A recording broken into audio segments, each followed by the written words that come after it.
Եվ խնդրում եմ բոլոր քաղաքական ուժերին, մասնավորապես Գագիկ Ծառուկյանին, Շիրակի մարզ մտնելուց պիտակներ չկպցնեն շիրակցիներին։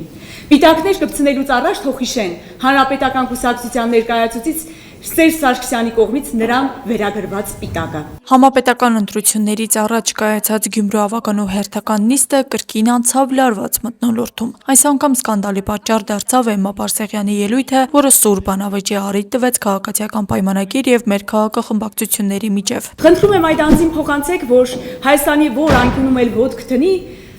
մարդիկ կանգնելու են իրենց իրավունքների կողքին եւ բարձրաձայնելու են Հայաստանի Հանրապետության ներկայիս իշխանության կողմից կատարված հսկայածավալ աշխատանքները։ Մասնավորապես ավականու անդամը դիմելով Մարտուն Գրիգորյանի որդուն նշեց, որ Գագիկ Ծառուկյանին փոխանցեն իր հրապարակային խոսույթում ավելի զգույշ լինի, երբ խոսքը ՔՊ-ի իրականացրած ծրագրերին է վերաբերում, ինչը իհարկե անպատասխան չմնաց մեր քաղաքախմբակցության անդամների կողմից։ Սպասեք այն տեսահոլովակներին, թե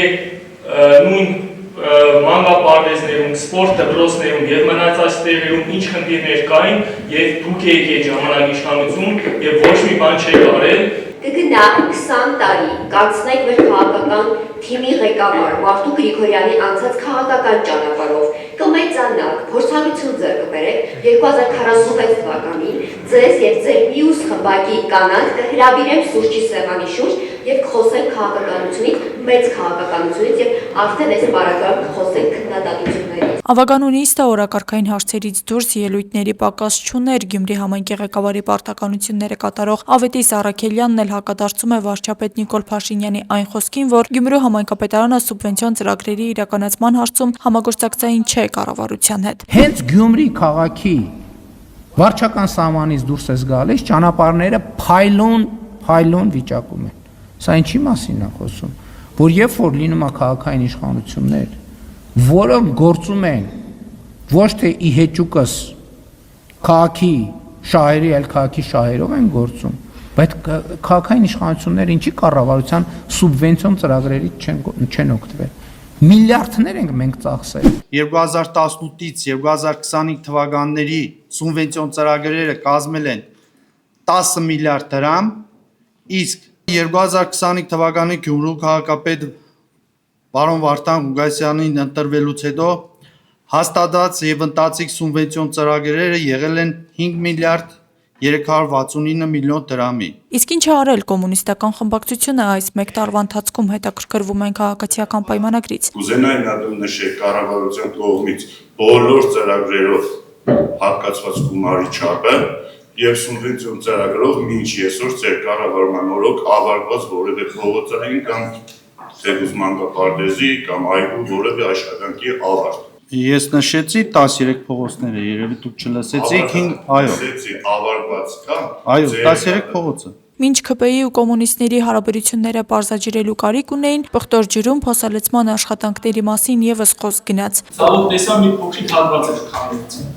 Այնինչ այդ օրվա ամբողջ արվածը պետք է քանդվեր եւ նորով փոխարինել։ Ինչպես կմեկնաբանենք այս ամենը։ Հետևողական ենք լինելու, ոչ մի դրամ ավել չենք տալու, արդեն շինարարի հետ այդ ամեն ինչը կա, պայմանավորվածությունը կա, ընդունել է որ իր թերությունն է։ Օրակարգից դուրս ավականին նաև բուլվարային թաղամասի 11-9 հարկանի շենքերի վերելակների բացակայության հարցը բարձրացրեց։ Համայնքապետարանը ունի նախահաշիվ, չգիտեմ, գուցե ինչ-որ տեղ հաշված, թե որքան գումար, որքան բյուջե է մեզ պետք, որպեսզի մենք վերջապես առանց այն էլ ծայրամասային լրջագույն խնդիրներ ունեցող թաղամասի հոգսը կարողանանք մի փոքր թոթավել։ 3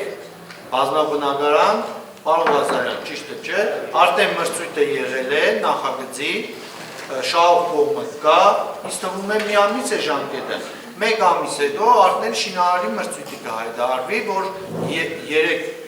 բազմաբնակարան 9 հարկանի շենքերը ունենան վերելակներ։ Հերթը այնուամենայնիվ հասավ օրակարգային հարցերին։ 16 հարցեր դրամական հատկացումներից մինչև աշխատավարձի բարձրացում, հարկային արտոնությունների տրամադրում եւ այլն։ Դրամական միջոցներ հատկացնելիս ավականին գազམ་ակերպություններից պահանջում էր տեսանելի արդյունքներ, ինչպես օրինակ Գյումրու երիտասարդական նախաձեռնությունների կենտրոնի դեպքում։ Քանակ կարող նշել եք երիտասարդների ինչքան մարդ է հաջողվել մոտ։ Տարեկան կտրվածքով 600-ից 700 ունենում ենք տարիներ,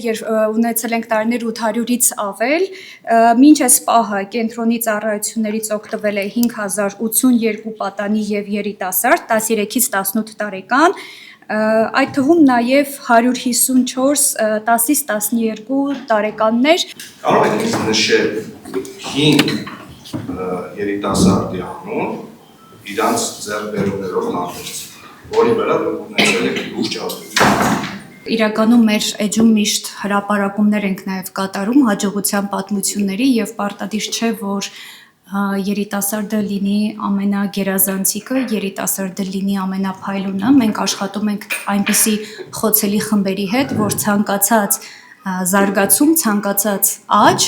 մենք գրանցում ենք որպես հաջողություն։ 2017 թվականից ավելի քան 5000 երիտասարդի հետ ծրագրեր իրականացրած կազմակերպությանն այս անգամ հատկացում չեղավ։ Առանցքային էր նաև 2 թանգարաններում հսկիչի հաստիկներ բացելու հարցը, ինչպես նաև հողակների 13 աշխատակիցների աշխատավարձերը բարձրացնելու շուրջ քննարկումները։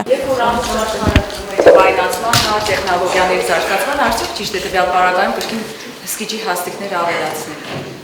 Այն տարածքում, որտեղ կան էքսպոնատներ եւ ցուցադրական նյութ, չի կարող չլինել հսկիչ։ Որքան էլ կայնացված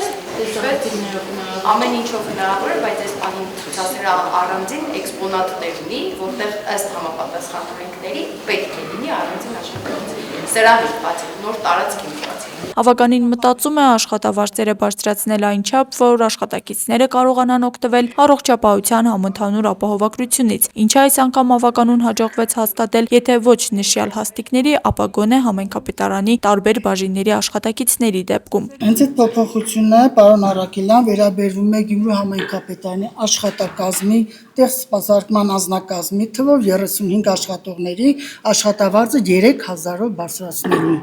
որի արդյունքում իրանց դրույթը կդառնա 201,000 դրամ, ովքեր կօգտվեն առողջության ապահովության համակարգից։ 8-րդ հարցն էլ է։ 8-րդն էլ վերաբերվում է Գյումրու կոմունալ ծառայության աշխատակիցներին, թվով 202 աշխատակիցների, որոնք էլի 3000-ով կավելանան։ Նիստի օրակարգում էին նաև քաղաքաշինական եւ հողօգտագործման ոլորտին առնչվող հարցեր։ Գյումրու ավականու հաջորդ նիստի օրը նշանակվել է հունիսի 25-ին։ Աստղիկ Խաչատրյան, Խանով Անիսյան, այսօր։